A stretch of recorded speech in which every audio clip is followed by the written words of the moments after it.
여러분 반갑습니다. 오늘도 안 반가우시군요. 어제도 안 반가우시더니 여러분 반갑습니다.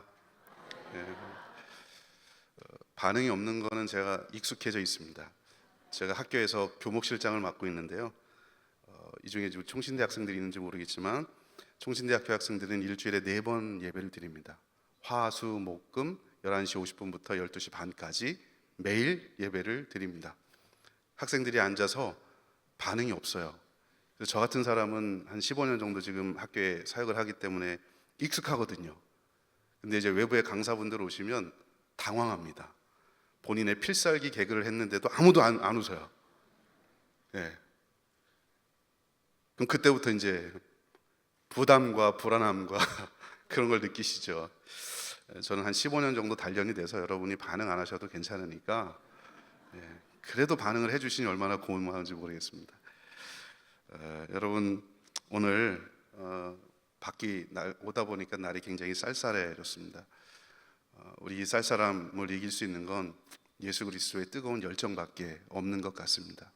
여러분 복음 가지고 신앙 가지고 이 말씀을 통해서 하나님께서 주시는 각자에게 주시는 놀라운 복과 은혜를 누리고 돌아가는 시간 될 수 있기를 소원합니다.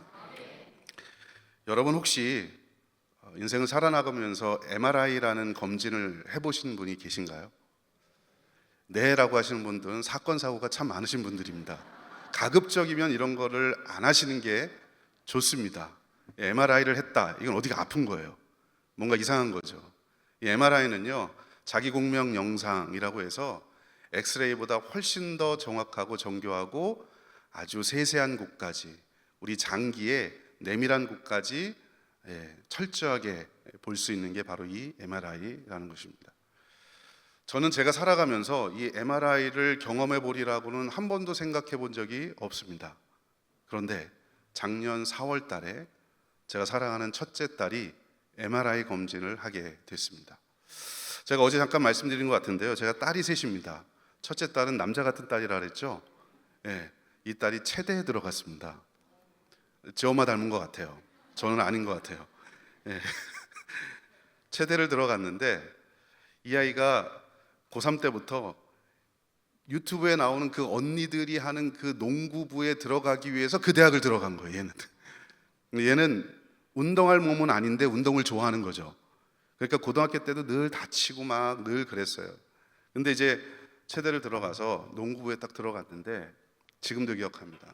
금요일 날이에요. 갑자기 전화가 왔습니다. 아빠 큰일 났다고, 아파 죽겠다고, 나 농구하다가 떨어졌는데 빡 소리가 났는데 도저히 못 걷겠다고 와달라는 거예요. 저는 10시면 잡니다.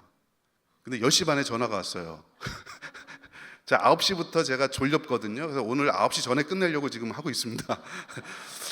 전화가 왔어요. 어떻게 해야지? 그러다가 야, 안 되겠다, 너 택시 타고 와라. 그래서 신촌에서부터 택시를 타고 쭉 왔습니다. 와서 보니까 얘가 퉁퉁 붓는 거예요. 그날 밤에 어떻게 할 수 없으니까 통증을 부여잡고 그냥 잠자고 내일 아침에 우리 가보자. 그래서 작은 병원에 가서 엑스레이를 찍었는데 잘 안 보여요. 저한테 선생님이 보여주는데 이건 이렇고 저건 저렇고, 그래서 큰 병원으로 가보세요 하는데 도저히 못 믿겠어요. 엑스레이를 보니까 이건 꺼먹고 허옇군밖에 안 보여요. 어쨌든 그래서 피를 이만큼 뽑고 큰 병원에 갔는데 MRI를 딱 찍어서 의사 선생님이 딱 보여주는데, 아버님 여기 보세요, 이 부분이 원래 있어야 될 인대가 있어야 되는데 이게 하나도 없죠? 아주 즐겁게 이야기하시더라고요. 남의 집 이야기라고. 하나도 없죠? 그래서 없네요. 그랬더니 여기가 끊어져서 없는 겁니다. 자, 지저분한 거 보이시죠? 이쪽으로 가 있는 거예요. 이걸 다 잘라내고 잇고 이렇게 새로운 인대를 이어야 됩니다. 그러니까 전방 이 십자 인대가 완전히 나가고 근육이 파열이 된 거죠. 제가 그때 뭐 2가지 생각이 들었죠. 첫째, 사랑하는 딸이 다쳤으니까 너무나 가슴 아픈 거예요. 안타까운 거예요. 근데 또 하나는 보면서 그 아침에 오기 전에 아침에 봤던 엑스레이와 이 MRI가 너무 다르구나. 너무나 선명하게 아픈 곳을 딱 보여주는데 야 이게 정말 이게 만약에 물리적으로 우리의 신체를 보여주기 때문에 이렇지, 만약에 우리의 영혼을 보여주는 MRI라면 우리가 하나님 앞에 설 수 있을까? 이 생각이 들었어요. 주여, 그죠? 여러분, 인생의 영혼의 MRI가 만약에 있다면, 그래서 우리의 죄악들, 우리의 생각들이 다 보여질 수 있다면 이제 손을 드셔야 됩니다. 주여 주여만 하지 마시고 손을 드셔야 됩니다. 자, 나는 하나님 앞에서 당당할 수 있다. 손. 예, 여기 앞분. 예. 예? 너 손 들어. 뭐 이런 것 같아요. 나는 부끄러울 것 같다. 손. 예. 나머지는 에라 모르겠다. 뭐 이것도 아니고 저것도 아니고. 예. 여러분, 우리가 진짜 우리 영혼의 MRI를 만약에 하나님께서 찍어서 너의 영혼의 상태가 이래 라고 보여준다면 과연 우리 중에 누가 하나님의 존전 앞에서 당당할 수 있는 사람이 누가 있겠습니까? 그럼에도 불구하고 여러분, 어떤 사람은요, 영혼의 MRI를 찍으면 그 안에 세속적인 것들로 가득 찬 사람이 있을 수가 있습니다. 세상을 살아나가는데 그렇게 집착하는 돈, 건강, 존경, 자존심, 명예, 주식, 큰 아파트, 이런 것들로 가득 차 있는 MRI 화면이 찍히는 사람이 있는 반면에 또 어떤 사람은요, 비록 내가 좀 부족하게 살지만, 연약하게 살지만, 남들에 비해서 상대적으로 가진 것 없이 살아가지만 예수 그리스도로 충만해서 사는 사람들이 있을 수 있다라고 하는 것입니다. 여러분, 그러면 도대체 우리가 예수 그리스도를 믿는 사람들로서 이 세상에 속해 있으나, 어제 말씀드린 대로 이 세상에 속해 있으나, 이 세상에 살고 있으나 이 세상에 속하지 않은 하나님의 백성답게 거룩하게 살아간다는 게 도대체 무엇일까? 어떻게 살아가는 것이 하나님 앞에서 거룩한 모습을 보여주며 살아가는 것이며, 영혼의 MRI를 찍더라도 정말 하나님 앞에서 주님, 내가 이런 모습으로 주님 앞에 섰습니다 라고 말할 수 있는 사람이 과연 어떤 사람일까? 오늘 본문 말씀을 통해서 우리가 무엇을 채우며 무엇을 충만히 채우며 살아가야 될지 말씀을 통해서 은혜를 나누고자 하는 것입니다. 우리가 에베소서 5장 일부분을 읽었습니다. 여러분, 에베소서 5장의 전반부의 핵심 내용이 뭐냐면 하나님을 본받는 자의 삶의 자세가 어떠한지를 에베소서 5장 전반부에 말씀하고 있습니다. 그러니까 하나님을 본받는 사람은 이런 삶을 살아가는 사람이야 라고 에베소서 5장 전반부에 말씀합니다. 크게 보면 제가 요약해 보니까 5가지 정도의 특징이 있습니다. 여러분, 이 5가지를 보시면서 내가 하나님을 닮아가는 사람으로 살아가는지 한번 점검해 보십시오. 첫째, 하나님을 본받는 사람은 사랑 가운데 행하는 사람입니다. 분노하고 시기하기보다 사랑 가운데 행하는 사람입니다. 둘째, 온갖 더러운 것과 탐욕을 버리며 사는 사람입니다.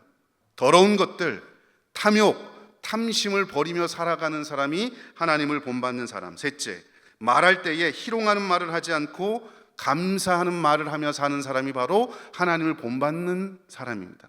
희롱하지 않습니다. 비난하지 않습니다. 비꼬지 않습니다. 감사하는 말을 하는 사람이 바로 하나님을 본받는 사람. 넷째, 음행과 우상숭배를 버리며 살아가는 사람이 바로 본받는 사람.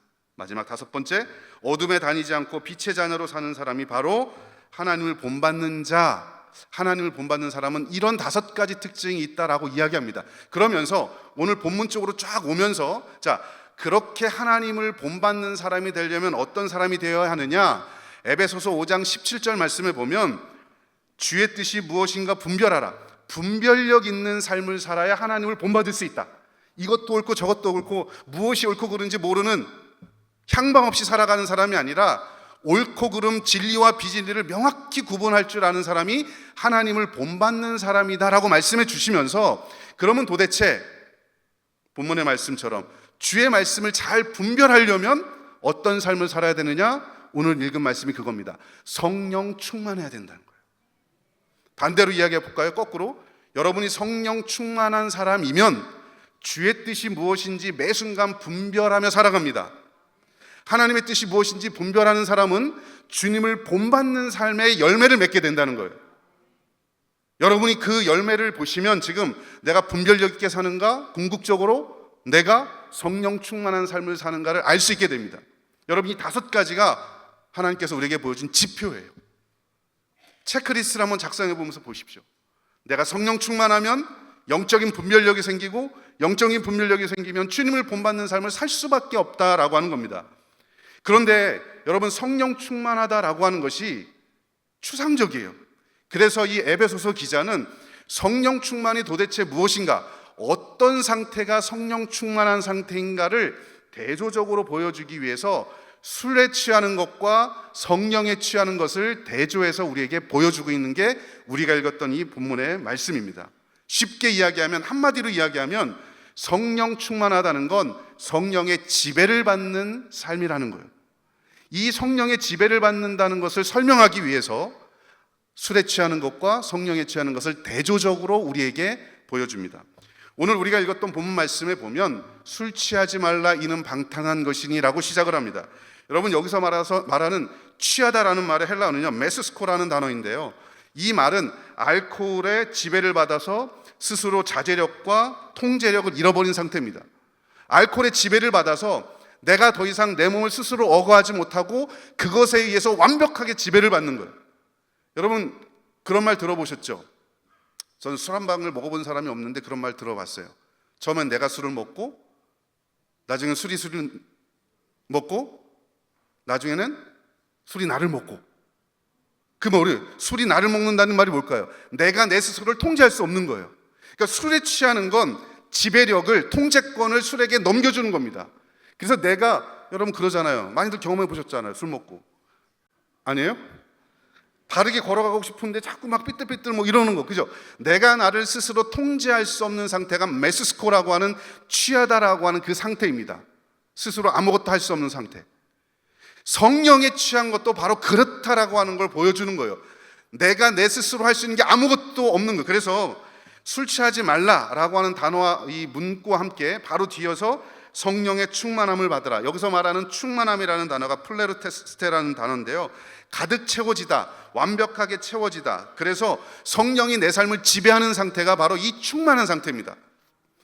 여러분, 술에 취하다라는 것과 성령에 가득 차 있다라는 단어가 하나는 부정적인 거고 하나는 긍정적인 거지만 공통점이 있습니다. 그게 뭐냐면 두 가지입니다. 지배력과 영향력이라는 겁니다.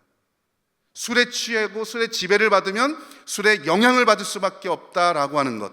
동일하게 우리가 성령에 취하고 성령에 충만한 삶을 살면, 성령의 지배를 받으면 성령의 영향을 받으며 살 수밖에 없다라고 하는 걸 보여주는 겁니다.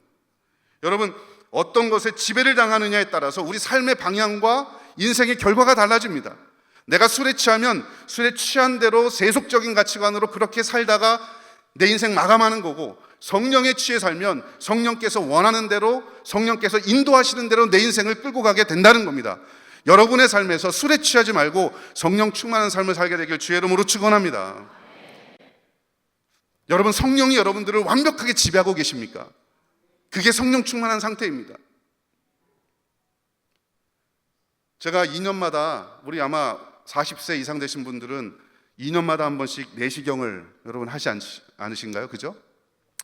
할 때마다 뭐가 계속 나와요. 제가 작년 12월 달에도 이 내시경을 했거든요. 위, 아래. 위, 아래. 위아래를 다 했는데, 제가 올해는 하기 전에 다짐을 했습니다. 2년 전에, 그러니까 작년이 25년도니까 23년도에, 그죠?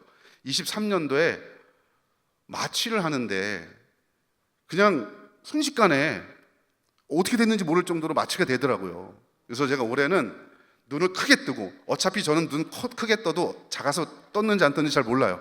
나름대로 그냥 눈을 크게 떠요. 네, 제가 웃으면 눈이 안 보입니다. 그래서 저희 어머니는 제가 7살 때까지 눈 못 뜨는 사람인 줄 알았답니다. 근데 저는 눈 뜨고 있었거든요. 눈이 워낙 작아요. 제가 간호사 선생님이 이거를 넣는 순간에 제가 속으로 숫자를 셌습니다. 내가 100까지 세고, 내가 이거 반드시 이기리라, 이 마취를 이기리라. 쭉 넣는 거예요. 제가 숫자를 셌어요. 하나, 둘 하고 눈을 떴더니 1시간 반이 지났습니다. 여러분, 이게 바로 완벽하게 취하다라고 하는 단어의 뜻입니다. 그냥 약물이 들어오니까 내가 내 스스로, 여러분 제가 하나, 둘, 셋, 넷, 다섯을 모를까요? 저 대학 나온 사람입니다. 셋, 넷, 다섯, 뭐 1000까지 다 셀 수 있어요. 여러분, 근데 하나, 둘까지만 세고 제가 몰라요. 완벽하게 거기에 취해버리니까, 약물에 취해버리니까 내 스스로 아무것도 할 수 없는 거예요. 만약에 여러분 약물에 완벽하게 취해 있지 않으면 제가 내시경 하는 동안에 멀쩡멀쩡하게 눈을 뜨고서 그저 저 사람이 지금 제대로 하고 있나? 내가 지금 여기 넣었는데 여기 넣었는데 지금 조금 아프네, 뭐 이걸 느낄 거 아닙니까? 그건 완벽하게 취한 상태가 아닙니다. 여러분, 성령에 취한다는 것도 동일합니다. 내가 성령에 취하면, 성령께서 내 안에 들어오면 내가 하고 싶은 대로 말하고 생각하고 행동하는 게 아니라, 성령께서 내 안에 들어오면 내가 하고 싶은 말이 있지만, 나는 화났을 때 이런 반응을 보이고 욕하고 싶고 저주하고 싶지만, 성령이 나를 지배하면 내 생각과 내 말과 내 행동이 성령께서 원하는 대로 나오게 되는 줄로 믿습니다. 이게 바로 성령 충만함의 실체입니다. 여러분, 우리는 잘못 알고 있는 게 있어요. 성령 충만이 21일 동안 산에 올라가서 금식 기도하고 나서 할렐루야, 이건 성령 충만이 아닙니다. 이건 자기 충만이에요. 성령 충만은 내가 나를 통제할 수 없고 성령 하나님이 나를 완벽하게 통제해서 성령께서 원하시는 말, 성령께서 원하시는 생각, 성령께서 원하시는 행동을 하는 게 성령 충만인 줄로 믿습니다. 바로 그런 삶을 살으라고 지금 사도 바울이 에베소서에게 편지를 쓰면서, 야, 술에 취하는 것과 성령 취하는 것이 이런 건데 완벽하게 취한다는 게 바로 이런 것들이야. 너희는 오직 성령의 충만함을 받아라. 그래야 이 험악한 세상 영적인 분별력을 가지고 살 수 있고, 그래야 궁극적으로 하나님을 본받는 믿음의 사람이 될 수 있다는 것. 이게 바로 사도 바울이 우리에게 주신 오늘의 메시지입니다. 여러분, 바울은요, 우리가 지금 5장을 읽었는데 이미 우리 안에 두 가지 모습이 있대요. 그러면서 우리가 어떤 모습으로 채워가야 할지를 이미 4장 22절 24절에서 이렇게 말씀해요. 항상 두 가지 마음이 있습니다. 에베소서 4장 22절 24절, 너희는 유혹의 욕심을 따라 썩어져가는 구습을 따르는 옛사람을 벗어버리고 오직 너희 심령이 새롭게 되어 하나님을 따라 의와 진리의 거룩함으로 지으심을 받은 새 사람을 입으라. 여러분, 본문 말씀에 옛사람과 새 사람이 있습니다. 옛사람은 술에 취한 사람이요, 새 사람은 성령에 취한 사람이다라고 이미 4장에서도 이미 사도 바울은 계속해서 말씀하고 있습니다. 옛사람의 특징이 뭡니까? 옛날의 구습, 오래된 관습을 쫓아가는 거예요. 하나님을 만나지 못했을 때 옛날 모습을 그대로 쫓아가는 거예요. 교회를 다니고 있지만 마치 내가 예수 믿기 전에 했던 생각과 말과 행동을 그대로 한다. 여전히 우리는 문의는 그리스도인이지만 여전히 우리는 옛사람의 삶을 산다는 거예요. 성령에 충만한, 성령에 취있는 삶이 아니라는 겁니다. 그럼 여러분, 새 사람이 어떤 사람이냐? 오늘 본문 말씀을 보면 의와 진리의 거룩함으로 지으심을 받은 새 사람, 의를 따르고 진리를 따르고, 내게 핍박이 있고 내게 부족함이 있고 또 나에게 어려움이 있을지라도 의를 따르고 진리를 따라가는 것, 손해가 있을지라도 믿음을 따라가는 것, 이게 새 사람의 모습이다라고 이미 사도 바울이 우리에게 말씀하고 있다라고 하는 것입니다. 그러면서 여러분, 궁극적으로 본문 말씀에서 그걸 이야기하는 거예요. 옛사람으로 살지 말고 예수를 믿었으면, 하나님을 따라가는 사람이면, 율법을 넘어섰으면 이제는 예수 그리스도의 십자가의 진리를 따른 사람이 되라. 새 사람이 되라. 세상의 것들에 취하지 말고 하나님의 말씀으로 늘 영혼을 채우며 살아가라. 할렐루야. 여러분, 이게 새 사람의 모습이라는 겁니다.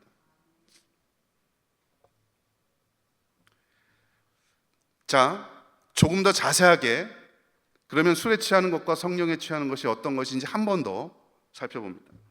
자, 어떤 사람은요, 술에 지배를 받고 술에 취하는 사람이 있습니다. 도대체 술에 취한다는 게 무엇일까? 여러분, 1차적으로는 저와 여러분이 알고 있는 그 바로 참이슬을 말하는 겁니다. 그걸 말하는 거예요. 우리 안 마시잖아요. 근데 알잖아, 그죠? 우리가 말하는 그 알코올, 술, 문자적인 그걸 말하는 겁니다. 그런데 여러분, 2차적인 의미가 훨씬 더 중요합니다. 영적인 의미가 담겨져 있습니다. 여기서 말하는 술에 취한다라고 할 때 술이라는 것은요, 사람의 마음속에 가득 차 있는 세속적인 욕망과 궁극적으로 하나님보다 더 사랑하는 것, 이게 바로 술입니다. 하나님보다 더 사랑하는 것이 있다, 그러면 내가 술에 취했다라고 하는 증거입니다. 목사님, 저는요, 술 한 방울도 먹어보지 않았어요. 그렇게 한 방울도 안 먹었지만 만약에 여러분의 삶에서 하나님보다 더 사랑하는 그 무언가가 있다면 여러분은 이미 술에 취해 있는 상태라는 것입니다. 경우에 따라서는 자녀가 술이 될 수도 있습니다. 하나님보다 더 사랑하는 존재, 하나님보다 우선순위로 두는 존재가 자녀일 수도 있습니다. 경우에 따라서는 건강일 수도 있습니다. 건강을 위해서라면 주일이고 뭐고 필요 없어요. 다 골프 치러 갑니다. 등산하러 갑니다. 건강이 우선이 되고 건강이 예수 그리스도보다 우선순위가 되면 그게 바로 술에 취한다라고 하는 겁니다. 돈이 우선순위가 될 수도 있죠. 그럴 리 없겠지만 가끔씩 남편이 우선순위가 되는 사람들도 있습니다. 여기 보니까 별로 없어요. 우리 남편들은 자나깨나 아내 조심하셔야 됩니다. 여러분, 그게 술에 취하다라고 하는 것의 궁극적인 의미입니다. 하나님보다 더 사랑하는 것이 있다면 오늘 본문 말씀이 그겁니다. 옛습관들 따르지 마라. 옛습관이 뭐냐? 하나님보다 더 우선순위에 두고 하나님보다 더 사랑하는 거다. 그러면서 성령의 지배를 받는 사람이 어떤 사람이냐? 에베소서 5장 읽지 않았지만 19절부터 21절에 보면 하나님을 찬양하고 하나님께 감사하며 그리스도를 경외하는 마음으로 서로 사랑하고 존중하는 사람들. 쉽게 이야기하면 성령에 취한 사람은요, 구약과 신약의 대강령인 하나님 사랑과 이웃 사랑을 실천하는 사람이 바로 성령 충만한 사람이다라고 말하는 겁니다. 여러분이 하나님을 온 마음을 다해 사랑하고 내 옆에 있는 내 이웃을 사랑하는 마음이 있다 그러면 여러분들은 성령에 충만한 사람, 성령에 취하며 사는 사람인 줄로 믿습니다. 그러면서 주님께서 우리가 그런 삶을 살으라고 이야기하는 거예요. 그런데 여러분, 현대인들이 얼마나 여러분 성령에 취하기보다 성령의 가치를 가지고 살아가기보다 세상적인 것들을 사랑하고 있는지 제가 한번 조사를 해봤어요. 2020년도에 한국인의 행복지수라는, 행복인식이라는 통계조사를 한번 봤습니다. 한국 사람들이 행복의 조건으로 삼는 탑3가 있습니다. 첫 번째가 뭐냐? 행복한 가정입니다. 두 번째가 건강입니다. 세 번째가 돈과 명성입니다. 그러니까 여러분, 가정이 행복하고 돈이 있고 명성이 있고 건강이 있으면 나는 만족한다. 이걸 위해서 사람들이 밤낮 주야를 불문하고 일터로 가는 거예요. 목적이 거기입니다. 그것이 이들에게 가장 중요한 삶의 목적이 우선순위가 되고 있다라고 하는 것입니다. 이게 우리의 욕망인 거예요. 아, 목사님, 안 믿는 사람들이니까 그렇지요 라고 말할 것 같아서 제가 믿는 사람들 조사를 한번 해봤습니다. 2024년도에 목회데이터 연구소에서 청년들을 대상으로 한번 조사해봤습니다. 청년들의, 기독 청년들의 삶에서 그들이 예수 믿는 청년들, 그러니까 여러분들의 자녀 손주들입니다. 청년들이 인생에서 가장 중요하게 여기는 게 도대체 뭘까? 첫 번째가 신체적인 건강, 두 번째가 물질적인 부흥, 세 번째가 사람들과의 관계였습니다. 크게 다르지 않아요. 가족 대신 다른 사람과 관계만 들어왔습니다. 건강과 부와 관계, 이게 다예요. 이것만 있으면 나는 만족하고 행복할 수 있다. 이것만 있으면 하나님으로, 예수님으로 충만하지 않아도 상관없다. 예수 믿는 여러분의 자녀들이 그 세속적인 것들로 가득 차 있다는 겁니다.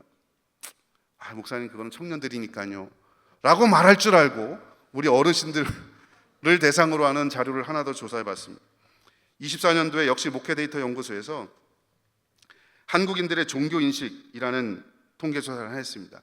그러니까 오랫동안 예수 믿었던 우리 어르신들을 대상으로 조사한 내용입니다.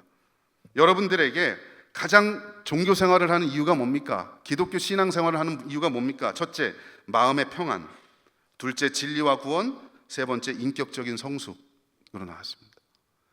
다행인 건 진리와 구원이 나오긴 나왔다는 거예요. 근데 여러분, 2등입니다. 1등이 뭘까요? 마음의 평안입니다. 그냥 마음만 평안하면 돼요. 그것 때문에 교회 나오고, 그것 때문에 헌금하고, 그것 때문에 주의를 지키고. 여러분, 예수를 믿으나 예수를 믿지 않으나 사람들 마음속에 가득 찬 것들이 뭐냐? 여러분, 하나님보다 더 사랑하는 것들이 그들 안에 있다는 겁니다. 이것이 바로 술에 취한 상태라고 하는 것을 이 에베소서 기자는 우리에게 보여주고 있다라고 하는 것입니다. 여러분, 저는 다를까요? 저도 돈 좋아합니다. 저도 명예 좋아합니다. 저도 건강 좋아합니다. 아마 여러분도 그럴 거예요. 근데 여러분, 좋아할 수 있습니다. 그런데 그것이 하나님보다 우선순위가 되면 안 된다는 말이에요. 돈 벌어야 됩니다. 우리 잘 살아야 됩니다. 세상에서 예수 믿는 사람들이 저는 잘 됐으면 좋겠습니다. 그건 수단이지 방법이지 목적이 아닌 거죠. 목적은 뭡니까? 내 안에 예수 그리스도로 가득 찬 인생을 살기 위한 수단인 거예요. 그게 무너지면, 그 기준이 무너지면 우리는 성령에 취한 삶이 아니라 술에 취한 삶을 살 수밖에 없다는 거예요. 그 현대인들의 술에 취한 모습을 결정적으로 보여주는 영화가 있습니다. 그게 바로 여러분 오징어 게임입니다. 여러분 보신 분들 계시죠? 1, 2, 3편 나왔습니다. 제가 1편은 다 봤습니다. 2편은 중간중간 봤습니다. 시간 없어서. 3편은 요약편만 봤습니다. 네, 근데 여러분 내용은 다 똑같습니다. 한 사람당 1억이에요. 사람이 그냥 돈입니다. 한 사람당 1억, 456명이 모였습니다. 그렇게 1등한테는 얼마를 준다는 거예요? 계산을 잘 하시네요. 456억을 가져가는 거예요. 여러분 이 돈을 쟁취하기 위해서라면 저 사람이 죽어도 상관없습니다. 아니 저 사람이 죽어야 내가 가져갈 수 있는 거죠. 저 사람이 망해야 되는 겁니다. 그 돈이 인생으로 가득 차 있는 거예요. 마치 알코올에 취해 있는 것처럼 돈에 취해 있는 겁니다. 그 돈이라면 인권이고 뭐고 없습니다. 사람의 존중이고 뭐고 없습니다. 하나님이고 뭐고 없습니다. 그냥 그 목적을 향해서 불나방들처럼 자기가 죽을지도 모르고 그 여러분 불 속으로 들어가는 것처럼 456억을 얻기 위해서 그렇게 나가는 거예요. 하늘에서 여러분 돈이 떨어질 때 여러분 보셨잖아요. 어떤 마음이 드셨어요? 저는 저 중에 한 10분의 1만 나아졌으면 좋겠다 이 생각이 들더라고요. 저만 세속적인가요? 저 중에 일부라도 좀 얻었으면 좋겠다. 저도 그런 생각이 들어요. 여러분 이게 하나님보다 앞서는 세상의 것들로 가득 차 있는 돈에 취해 있는 이 세상의 욕망과 탐욕으로 가득 찬 사람들의 모습을 보여주는 거예요. 그 탐욕이 가득 차니까 거기에 지배를 받을 수밖에 없는 거예요. 그게 우선순위가 되는 거죠. 성경은 끊임없이 네 안에 예수 그리스도로 채워라. 그렇지 않으면 술이 너를 지배할 것이다. 여러분 우리는요 이것도 채우고 저것도 채울 수 없어요.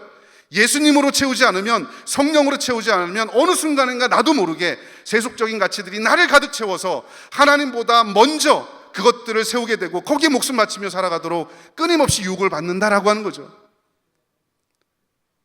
그래서 매 순간 성령 충만한 삶을 살아야 된다라고 하는 겁니다. 만일 어떤 사람에게 돈에 대한 생각으로 충만히 채워져 있다면 그 사람은 돈의 지배를 받습니다. 돈이 원하는 대로 합니다. 주일이고 뭐고 없습니다. 그냥 돈 버는 일이라면 하나님의 일은 생각하지 않습니다. 명예로 충만해져 있다면, 가득 차 있다면 명예에게 지배를 당하게 돼 있고요. 내 머릿속에 주식으로 충만해 있다면 오늘 앉아 있을 때 여러분 아무 생각도 들지 않을 겁니다. 빨간색이 많은지 파란색이 많은지 그것에 지배를 하게 되는 거죠. 아까 말씀드린 대로 자식에게 지배를 받으면 자식이 원하는 대로 해요. 고등학교 3학년 때 교회 안 가도 아무런 얘기 안 합니다. 자녀가 시험 기간 때에 교회 안 가도 아무 얘기 안 해요. 오히려 지가 알아서 안 가면 고마워해요.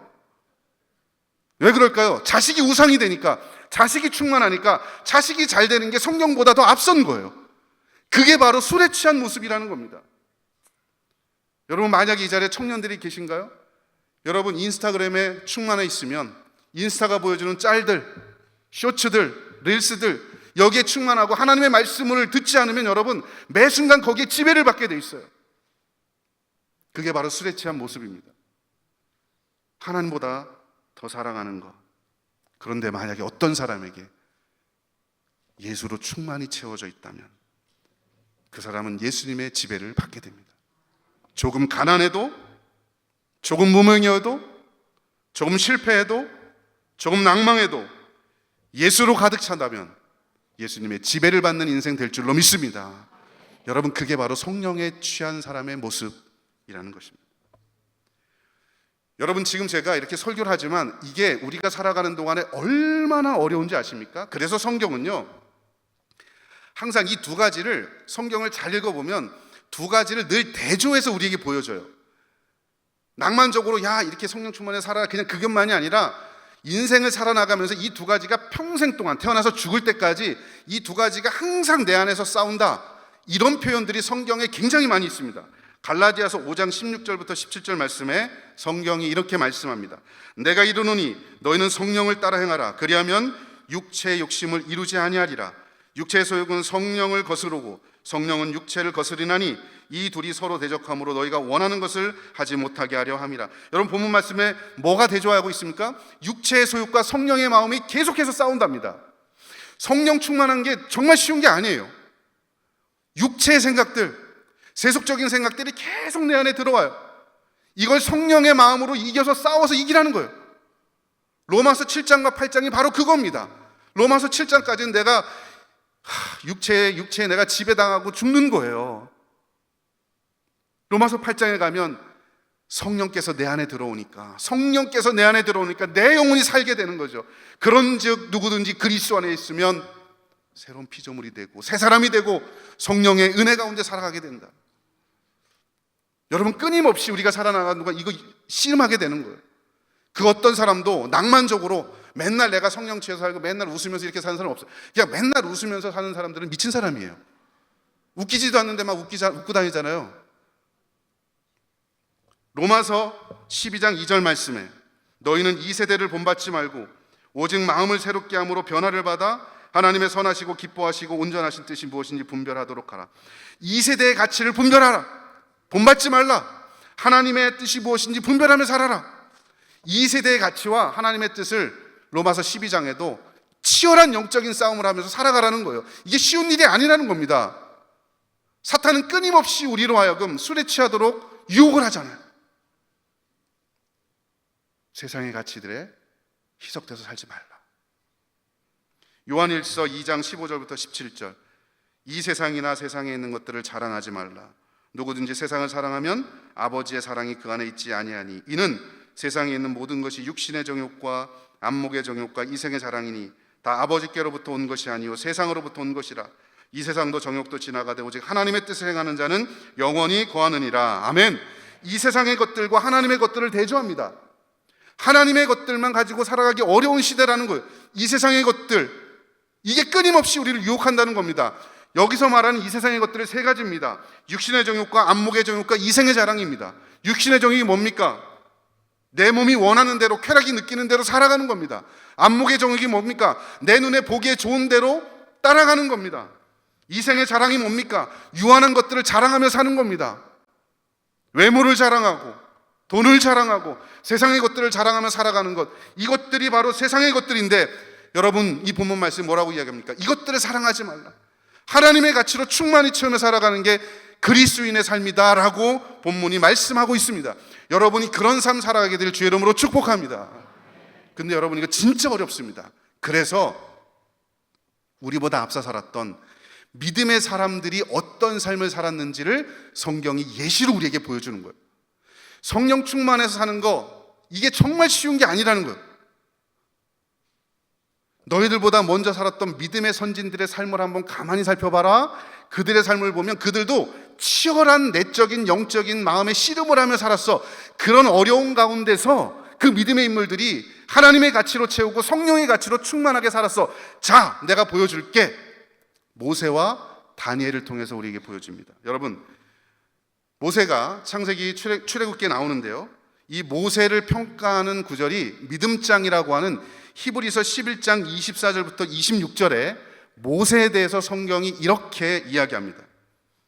믿음으로 모세는 장성하여 바로의 공주의 아들이라 칭함받기를 거절하고 도리어 하나님의 백성과 함께 고난받기를 잠시 죄악의 낙을 누리는 것보다 더 좋아하고 그리스도를 위하여 받는 수모를 애굽의 모든 보화보다 더 큰 재물로 여겼으니 이는 상 주신이심을 바라봄이라. 여러분, 히브리서 11장을 보면 여러분, 모세가요, 자기가 현재 상황에서 얼마나 세속적인 것들로 채울 수 있는 위치에 있었는지 아실 겁니다. 그는요, 왕자로 살았습니다. 원하기만 하면 바로의 왕자로서 평생 동안 애굽에서 그렇게 즐기며 살아갈 수 있었습니다. 오늘 본문에 나오는 것처럼 바로의 공주의 아들로 살아갈 수 있었고 애굽의 모든 부하들로 자기를 채우며 살아갈 수도 있었습니다. 충분히 그런 위치에 있는 사람이었습니다. 술로 채우며 살아갈 수 있었죠. 바로의 공주의 아들로, 애굽의 보아들로 채울 수 있었지만 본문 말씀 뭐라고 이야기합니까? 하나님의 백성들과 함께 고난받는 걸 선택하는 거예요. 그리스도를 위해서 순환받는 걸 선택하는 겁니다. 여러분, 모세 이야기, 남의 얘기니까 쉽게 여기죠. 이게 여러분 쉬웠을까요? 쉬운 일 아니었습니다. 아, 모세니까 했죠. 여러분, 모세도 사람과 우리와 똑같은 성정을 가진 사람입니다. 왜 애굽의 보아가 탐이 나지 않았겠습니까? 왜 왕자로 사는 삶이 그립지 않았겠습니까? 그럼에도 불구하고 그는 어떤 걸 선택합니까? 하나님의 백성들과 고난받기를 선택하고 그리스도를 위해서 함께 순환받는 걸 선택합니다. 이게 바로 성령의 지배를 받고 성령의 충만한 삶을 사람들의 모습이라는 거예요. 쉽지 않지만 끊임없는 싸움 가운데 쟁취하고 결단한다는 겁니다. 여러분, 우리 안에 그런 견딸이 있어야 되는 거예요. 가만히 있는다고 술에 취한 사람이 성령에 취해지는 게 아닙니다. 다니엘은 어떠합니까? 다니엘서 1장부터 6장 말씀에 보면 다니엘에 대한 스토리가 나옵니다. 그 중에 여러분, 다니엘서 1장 8절부터 9절 말씀에 성경이 이렇게 말씀합니다. 다니엘은 뜻을 정하여 왕의 음식과 그의 마시는 포도주로 자기를 더럽히지 아니하리라 하고 자기를 더럽히지 아니하도록 환관장에게 구하니 하나님이 다니엘로 하여금 환관장에게 은혜와 긍휼을 얻게 하신지라. 여러분, 다니엘은요 높은 지위에 있었습니다. 원하기만 하면 왕의 음식을 끊임없이 먹을 수 있었습니다. 그의 포도주를 먹을 수 있었습니다. 제사에 드렸던, 제물로 드렸던 고기들을 마음껏 먹을 수 있었습니다. 자기의 인생을 세상의 것들로 가득 채울 수 있고 애굽의 것들로 많은 것들을 채우며 살아갈 수 있었습니다. 그럼에도 불구하고 여러분, 다니엘은 뭐랍니까? 뜻을 정하여. 어떤 뜻입니까? 하나님의 뜻을 정한 거예요. 충분히 술에 취할 수 있는 역량도 되고 상황도 되고 능력도 되지만 의지와 결단을 가지고, 여러분 본문 말씀에 뜻을 정했다라고 하는 것은 히브리어 이 원어적인 의미는요 마음에 두기로 결정했다, 이런 뜻입니다. 마음에 두기로 결정했다. 뜻을 정한다는 게 그거예요.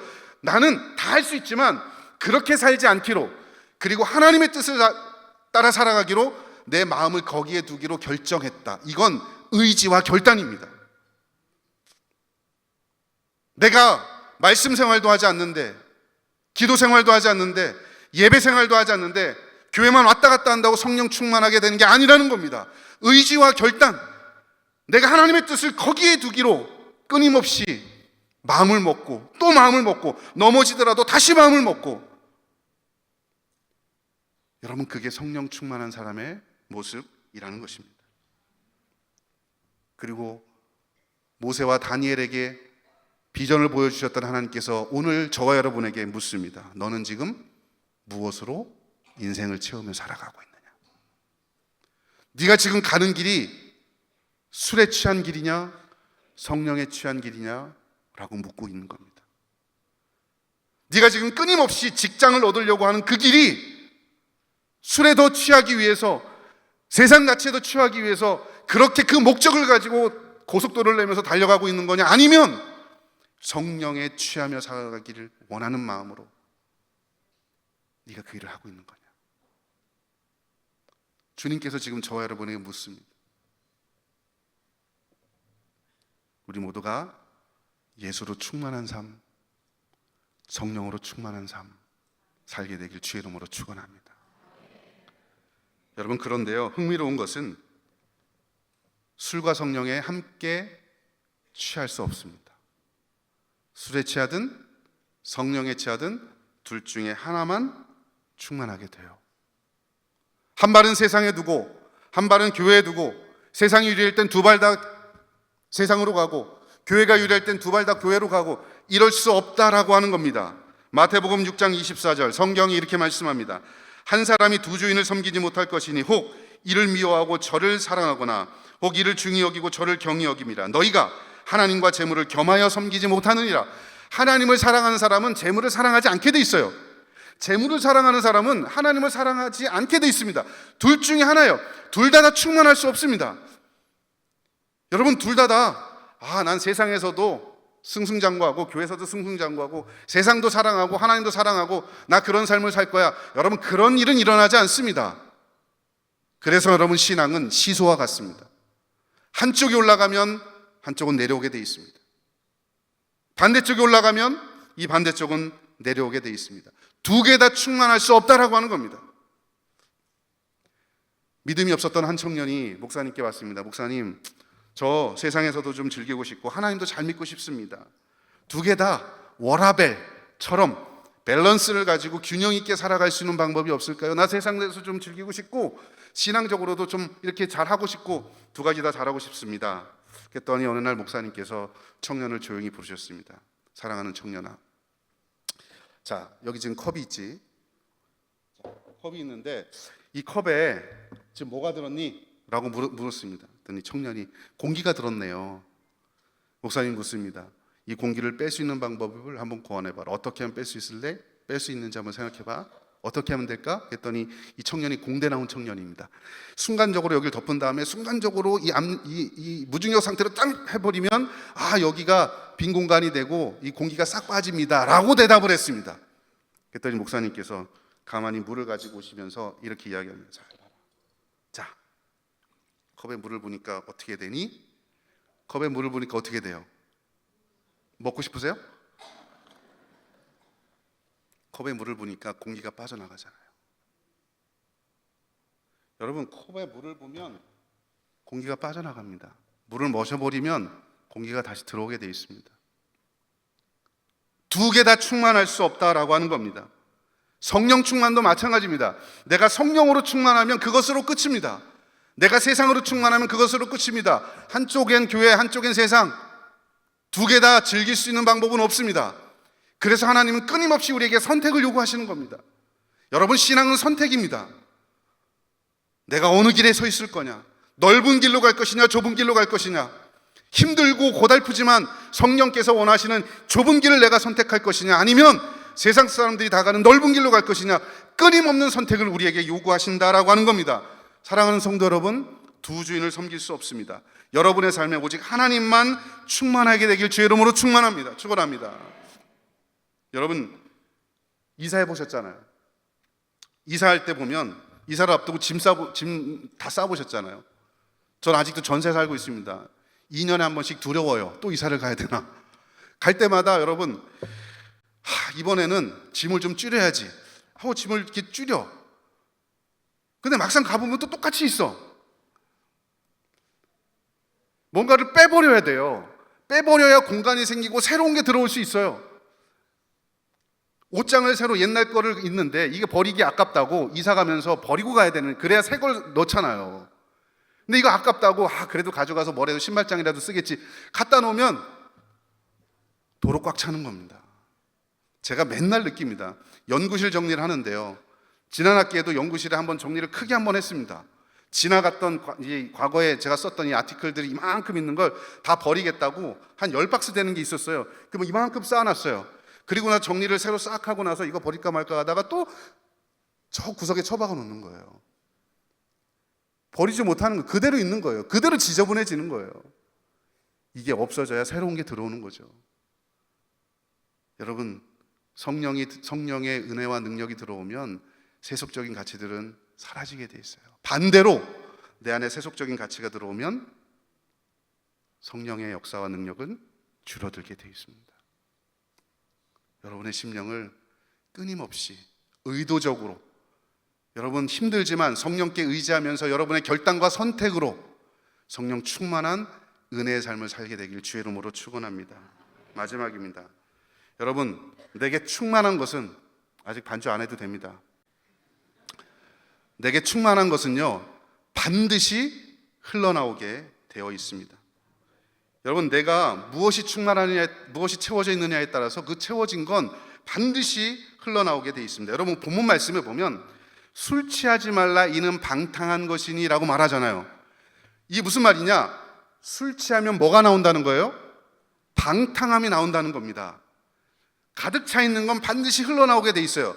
여러분, 술에 취하면 방탕함이 나오는데, 이 방탕함이라는 단어가 헬라어로 보면 아소티아라는 말인데요, 헬라어에서 아라는 말이 붙으면 아니다, 노라는 뜻입니다.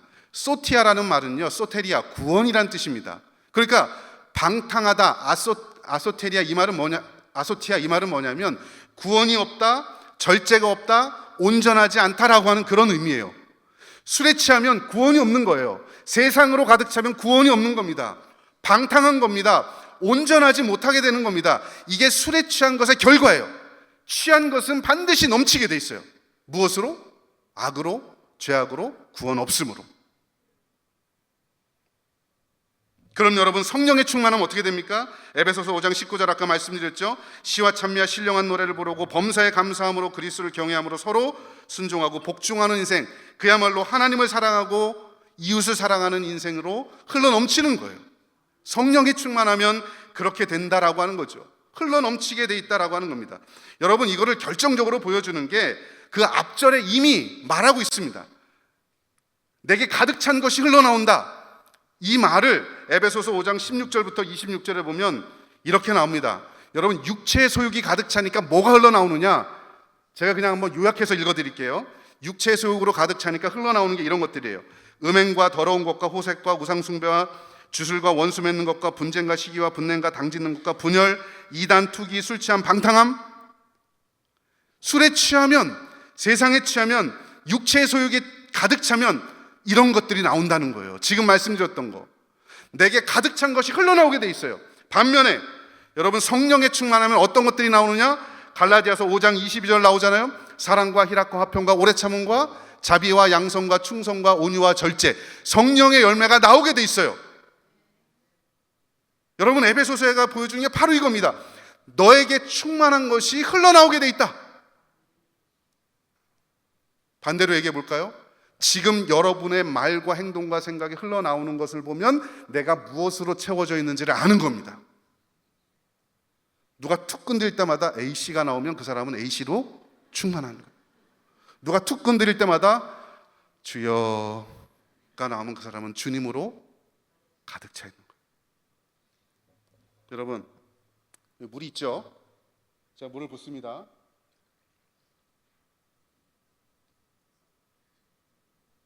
아이고, 물이 흘렀죠? 왜 물이 흘렀을까요? 뭐가 찼으니까? 삼척동자도 다 알죠. 물이 찼으니까 물이 흐르죠. 만약에 제가 커피를 보면 뭐가 흘러나올까요? 커피가 나올 겁니다. 채워진 것이 흘러나오게 돼 있습니다. 근데 여러분, 언제 주로 흘러나오느냐? 평소에는 안 흘러나옵니다. 자, 흔들릴 때, 목사님 죄송합니다. 흔들릴 때 가득 채워진 것이 흘러나오게 돼 있습니다. 평소에는 이 사람이 똑같이 교회를 다니지만 예수 믿는 사람 뭐 그러려니 하죠.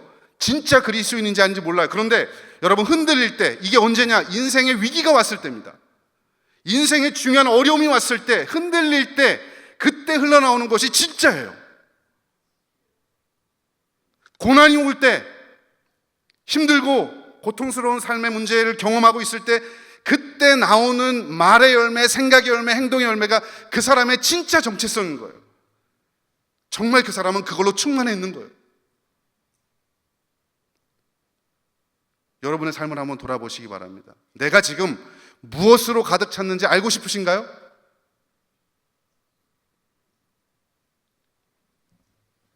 그러면 내가 주로 요즘에 하는 말이 뭔가? 아휴, 죽어야지. 그러면 세상으로 가득 찬 거예요. 하나님의 영이 없는 겁니다. 자녀가 속삭일 때마다 야이, 아유, 화낼 수 있죠. 그러나 자녀를 향해 저주하면 성령 충만한 게 아닙니다. 술에 취해 있는 겁니다. 항상 힘들고 어려울 때, 흔들릴 때 나오는 게 진짜라고 하는 겁니다. 제가 유학을 마치고 울산에서 3년 반 동안 사역을 했습니다. 저희 큰 아이 둘은 미국에서 유학할 때 아이들이 태어났고요. 셋째는요, 얘는 어떻게 태어났는지 모르겠어요. 예, 하나님의 은혜 가운데 태어났습니다. 근데 얘가 태어났죠. 근데 제가 울산에 있으니까 학교도 왔다 갔다 하고 KTX 타고 왔다가 너무 피곤한 거예요. 그런데 아이가 나온다는 거예요. 그래서 애가 나온다고 하니까 수업을 하고서 바로 내려갔죠. 내려갔는데 집사람이 이제 아기를 겨우겨우 낳았어요. 그리고 저도 너무나 힘든 거예요.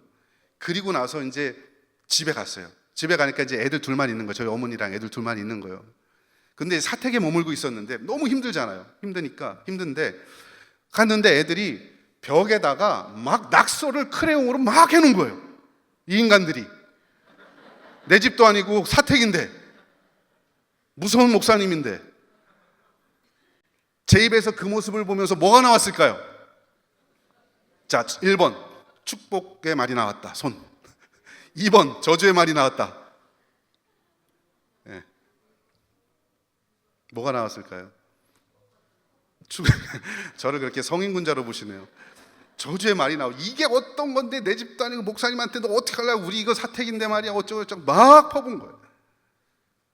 제가 마음의 여유가 없고 심령이 지쳐있고 힘드니까 목사인데 자녀들한테 그런 얘기가 나오는 거예요. 저녁에 잠자기 전에 제가 물어봤습니다. 둘을 앉혀놓고서, 연년생입니다. 너희들 왜 그랬어? 그랬더니 엄마가 아기 낳으러 가서 힘든데 돌아오면 이 꽃 그림 보고 힘내라고 그러는 거예요.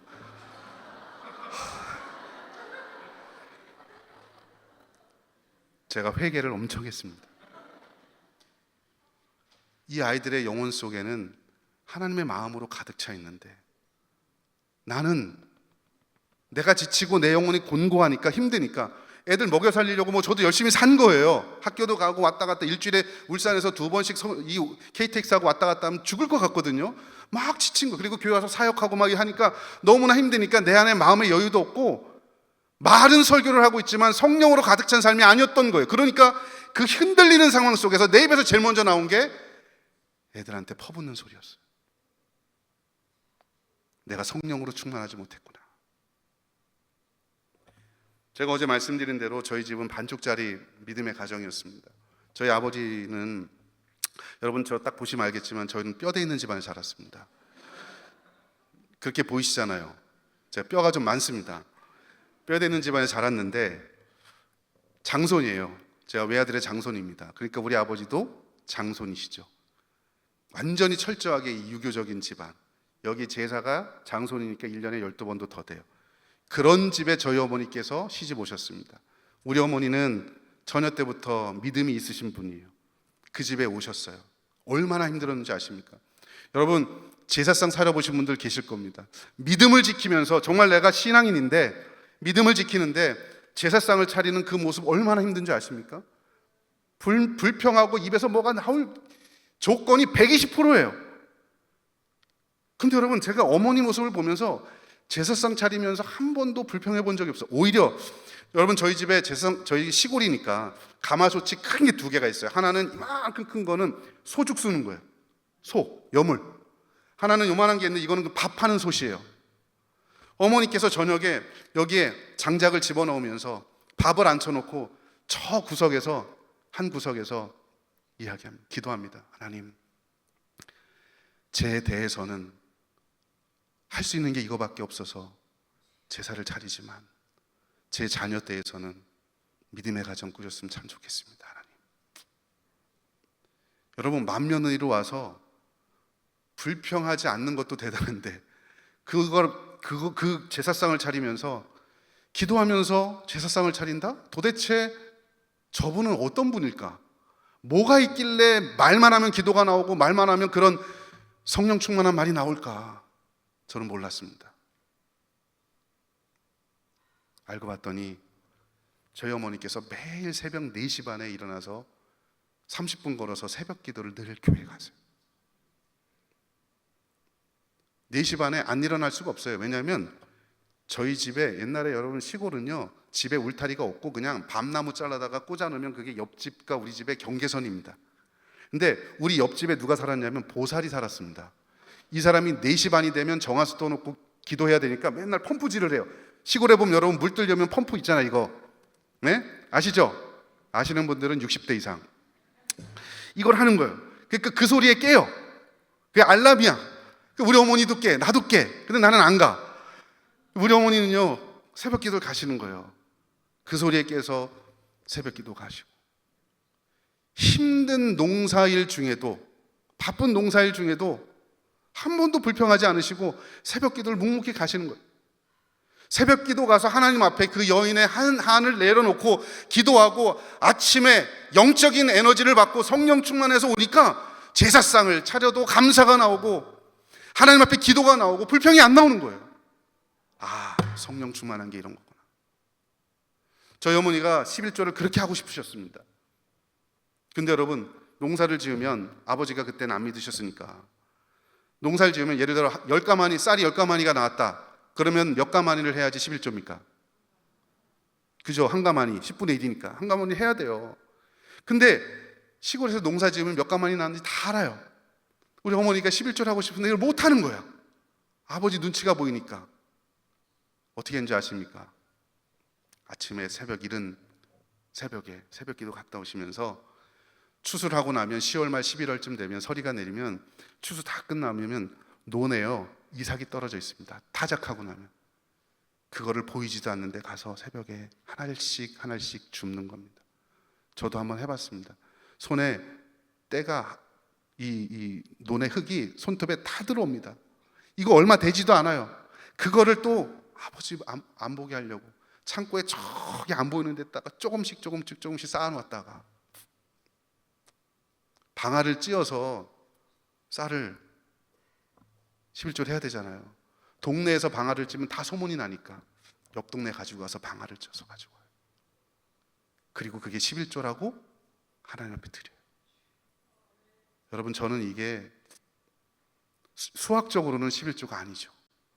그러나 두 렙돈을 드렸던 그 과부의 전부를 드린 게 저는 이 11조라고 생각해요. 왜 그럴 수밖에 없었을까? 새벽마다 하나님 앞에 부르짖고 기도하면서 성령이 나를 지배하니까 그 힘든 시집살이를 하면서도 신앙의 박해를 받고 핍박을 받으면서도 믿음 생활을 할 수 있고 입에서 나오는 게, 삶으로 나오는 게 거룩한 행동과 거룩한 말이 나오는 것 같아요. 사랑하는 성도 여러분, 여러분은 무엇으로 충만하고 계십니까? 지금 내가 뭐가 튀어나오는지를 보면 나에게 충만한 것을 알 수 있습니다. 어떻게 충만할 수 있을까? 누가복음 11장 13절, 너희가 악할지라도 좋은 것을 자식에게 줄 줄 알거든 하물며 너희 하늘아버지께서 구하는 자에게 성령을 주시지 않겠느냐. 할렐루야.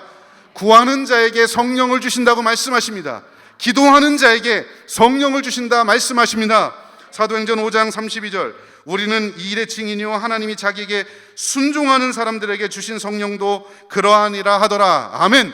순종하는 자들에게 성령 주신답니다. 기도하고 순종하는 자에게, 말씀을 부여잡고 살려고 끊임없이 몸부리는 자에게 하나님께서 성령을 주실 줄로 믿습니다.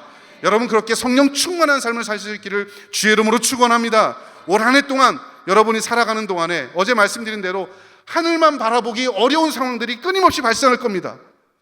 세상의 유혹들도 밀려올 것이고 사탄이 나를 끊임없이 유혹할 것입니다. 그럴지라도 기도하면서 순종하면서 내 영혼을 성령의 능력으로 가득 채워서 하나님 보실 때 잘했다 칭찬받을 수 있는 저와 여러분 될 수 있기를 주의 이름으로 축원합니다. 이 시간에 우리 한번 같이 찬양했으면 좋겠습니다. 충만, 무엇으로 우리가 충만해야 할까? 여러분이 찬양의 가사를 보면 무명이어도 공허하지 않고 고난 중에도 견뎌낼 수 있고 가난해도 부족하지 않고 실패하여도 일어설 수 있는 유일한 이유가 있답니다. 왜냐하면 내 안에 예수로 충만하니까. 여러분, 이 찬양을 부르면서 하나님, 올 한 해 내가 예수님으로 충만한 삶 살게 도와주옵소서. 고난이 있을 수 있습니다. 어려운 삶의 환경과 고통이 내게 밀려올 수도 있습니다. 원하지 않는 가까운 우리 가족 중에 한 사람이 누가 먼저 하나님 앞에 갈 수도 있고요. 자식이 말썽을 부릴 수도 있습니다. 그러할지라도 내가 예수로 충만하면 성령께서 내 삶을, 우리 가정을 지배하고 가실 것입니다. 그런 고백을 담아서 우리 찬양 다 같이 함께 하겠습니다.